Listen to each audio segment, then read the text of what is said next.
காஷ்மீர்ல இருந்து கன்னியாகுமரி வரைக்கும் இது ஒரே நாடு ஒரே தேசம்னு சொன்னா அவன் பிரிவினைவாதின்னு பேர்.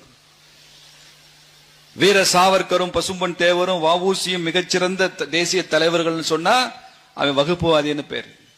கோயில்ல விபூதியை வாங்கிட்டு கர்ச்சீப்பை வச்சு தொடச்சிட்டு போறவன் நான் இல்ல. ஆன்மீகத்தையும் அரசியலையும் ஒரே நேர்கோட்டில் இணைத்து பயணம் செய்ய முடியும் என்பதை இந்திய அரசியலில் முதல் நிரூபித்தவர் ஐயா பசும்பொன் தேவர் தான். பசும்பொன் தேவர் அவர்கள் வள்ளலாருடைய பக்தர். அவரது வீட்டிற்கே பசும்பொன்ல வள்ளலார் இல்லம் தான் பேர் வச்சிருக்கிறார். நேதாஜி இல்லம்னு கூட பேர் வைக்கல, வள்ளலார் இல்லம் என்றுதான் பெயர் வச்சிருக்கிறார்.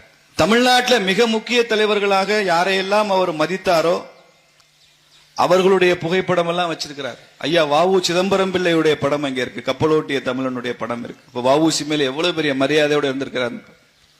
எல்லாற்றை விட நான் மிகவும் ஆச்சரியப்பட்டு போன விஷயம், நேதாஜி படம் இருக்கு, அது எனக்கு ஆச்சரியம் இல்லை. ஏன்னா நேதாஜியை தனது குருவாக ஏற்றுக்கொண்டவர் வீட்டில் நேதாஜி படம் இல்லாம எப்படி இருக்கும்.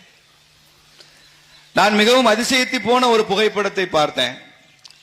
யார் யார் புகைப்படம் எல்லாம் இருக்குன்னு பார்த்தேன், யார் யார் புகைப்படம் எல்லாம் இல்லை என்பதையும் நான் கவனித்துக் கொண்டேன்.